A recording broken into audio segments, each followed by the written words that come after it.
ஒரு கிராமத்தினுடைய நாட்டாமை அவர் அறிவிக்கிறார், என்னுடைய காளையை யார் அடக்குகிறார்களோ அவங்களுக்கு தான் என்னுடைய பெண்ணுன்னு அறிவிக்கிறாங்க. அந்த கிராமத்தில் இருக்கக்கூடிய அத்தனை வீரர்களும் அங்க களத்துல இறங்குறாங்க. அத்தனை வீரர்களையும் காளை மாடு புரட்டி எடுக்கிறது. ஒருவரை கூட விடாமல் அத்தனை பேரையும் புரட்டி எடுக்குது. ஆனா அந்த பெண்ணை ரொம்ப நேசிக்கக்கூடியவன் அந்த இளைஞனுக்கு பெரிய வீரம்லாம் இல்லைங்க. காளை மாட்டை அடக்குவதற்கான உடம்பெல்லாம் எதுவுமே இல்லை. அவனுக்கு இருக்கக்கூடிய ஒரே சக்தி காதலின் சக்தி மட்டும்தான். ஆனாலும் கூட அந்த பெண் தன்னை காதலிக்கிறாளான்னு கூட தெரியாதுங்க அவனுக்கு. ஏதோ ஒரு சக்தியில அந்த களத்துல இறங்கணும்னு முடிவெடுக்கிறான். கடைசி அந்த பெண்ணை ஒரு முறை பார்க்கிறாங்க. அந்த பெண்ணும் இவனை ஆர்வத்தோடு பார்த்து கொண்டே இருக்கிறாள். இவன் இறங்குறானா என்னன்றத ஆர்வத்தோடு பார்த்து கொண்டே இருக்காள். அவளும் தன்னை காதலிக்கிறாள் என்ற உறுதியை அங்கு படுத்திக் கொண்டு களத்தில் இறங்கி விடலாம்னு முடிவெடுக்கிறாங்க. அந்த பெண் அப்ப என்ன தெரியுமா பண்றா, ஒரு நிமிஷம்னு கையை காமிச்சு தனது ரிப்பனில் ஒன்றை கலட்டி பக்கத்தில் இருந்த சிறுமியிடம் கொடுத்து அனுப்புறாங்க. அந்த சிறுமி அந்த ரிப்பனை வாங்கிட்டு ஓடி வந்து களத்தில் இறங்கக்கூடிய அந்த இளைஞனுடைய கைகளில் கொடுக்குறா.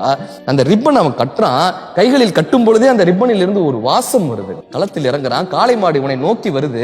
இவன் கைகளின் மூலமாக அந்த காளை மாட்டை தடுக்கிறான். தன்னை வளர்த்தவளின் வாசத்தில் அந்த காளமாடு கட்டுப்படுதுங்க. அப்படியே அந்த காளமாடு கட்டுப்பட்டு இவன் முன்னால் நிற்கிறது.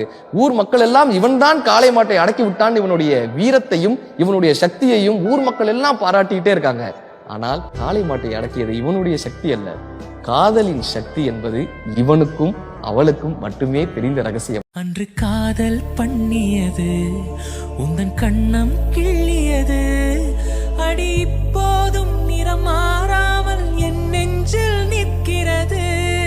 அங்கு பட்டு சேலைகளும் நகை நட்டு பாத்திரமும், உன்னை கேட்டேனே சண்டை போட்டேனே அது கண்ணில் நிற்கிறது. ஜாதி மல்லிப்பூவே தங்க வெண்ணிலாவே ஆசை தீரவே பேசலாம் முதல் நாள் இரவு.